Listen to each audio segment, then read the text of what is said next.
ابو حنیفہ نبی یافور العبدی ہے امن حدثہ عن ابن عمر کہ امام اعظم ابو حنیفہ نے ابی یافور العبدی سے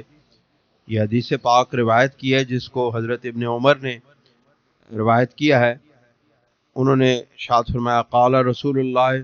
صلی اللہ علیہ وآلہ وسلم ان اللہ زادکم صلاۃ وہی الوتر کہ سرکار دو عالم صلی اللہ علیہ وسلم نے ارشاد فرمایا کہ بے شک اللہ رب العزت نے تم پر ایک نماز کا اضافہ کیا ہے اور وہ وتر ہے، وتر کی نماز ہے.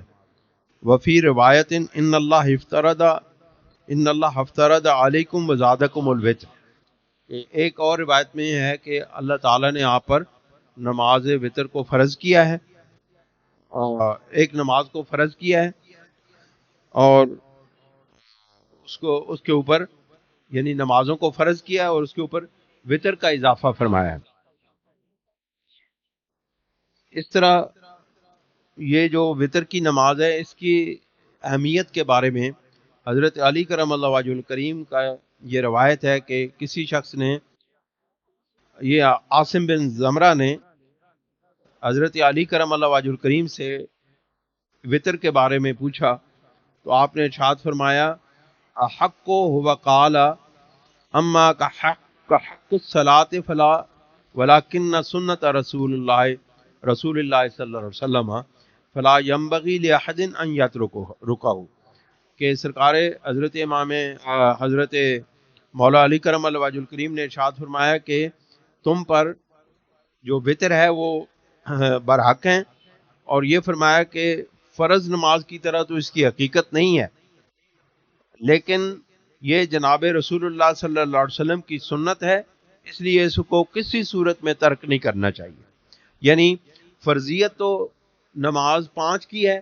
اور یہ جو وتر کی نماز ہے یہ وجوب کے زمرہ میں آتی ہے، جس کو نبی کریم علیہ الصلوۃ والسلام نے ہمیشہ ادا فرمایا، اور اس کو کبھی واجب وہ ہوتا ہے جس کا حکم رسول اللہ صلی اللہ علیہ وسلم نے دیا ہو یا اس پر ہمیشہ مواظبت کی ہو، یعنی ہمیشہ مداومت اور ہمیشگی اختیار کی ہو، اس کو وجوب کے زمرے میں شمار کیا جاتا ہے. تو یہ جو نماز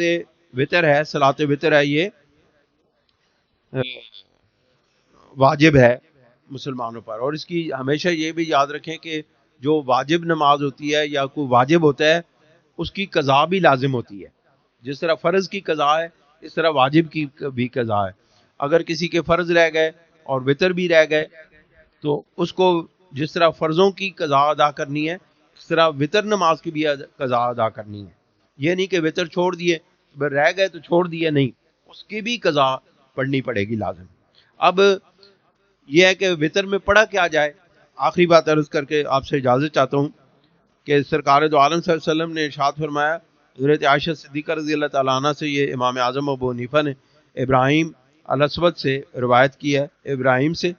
حضرت امام اعظم نے حماد سے اور انہوں نے ابراہیم سے اور انہوں نے الاسود سے اور انہوں نے سیدہ عائشہ صدیقہ رضی اللہ تعالیٰ عنہ سے یہ روایت کی ہے. قالت کان رسول اللہ صلی اللہ علیہ وسلم یوتر بثلاث یقرأ فی الاولی سبح اسم ربک الاعلی وفی الثانیہ بقل یا ایھا الکافرون وفی الثالثہ بقل هو اللہ احد وفی الثالثہ بقل هو اللہ احد. یعنی کہ امام اعظم ابو حنیفہ رحمۃ اللہ علیہ نے یہ روایت کی ہے کہ سید عائشہ صدیقہ رضی اللہ تعالیٰ عنہ کی روایت ہے کہ رسول اللہ صلی اللہ علیہ وسلم ہمیشہ وتر کو 3 رکعتوں میں پڑھتے تھے، 3 قرأتیں ادا کرتے تھے. پہلی رکعت میں سبح اسم ربک الاعلی الذی سورت پڑھتے تھے، دوسری رکعت میں قل یا ایھا الکافرون پڑھتے تھے، اور تیسری رکعت میں سورہ اخلاص یعنی قل هو اللہ احد پڑھا کرتے. تو جس کو سبح اسم ربک الاعلی الذی والی جو سورہ مبارکہ یاد ہے، وہ اگر یہ نبی کریم علیہ الصلوۃ والسلام اس پر ہمیشگی کیا کرتے تھے. تو اگر کسی کو یہ صورتیں یاد ہوں اس کو چاہیے کہ وہ پہلی رکعت میں سبح اسم ربک الاعلی پڑھے، دوسری میں قل یا ایھا الکافرون والی صورت پڑھے، اور تیسری میں قل هو اللہ پڑھے. سرکار دو عالم صلی اللہ علیہ وسلم کی یہ سنت پوری ہو جائے گی. اس سے یہ بات بھی ثابت ہوتی ہے، اس سے ایک اور روایت بھی ہے کہ یقرأ فی الرکعۃ الاولی من الوتر بام الکتاب وسبح اسم ربک الاعلی. یعنی وہ اب تفصیل ہو گئی کہ پہلے ہی رکعت میں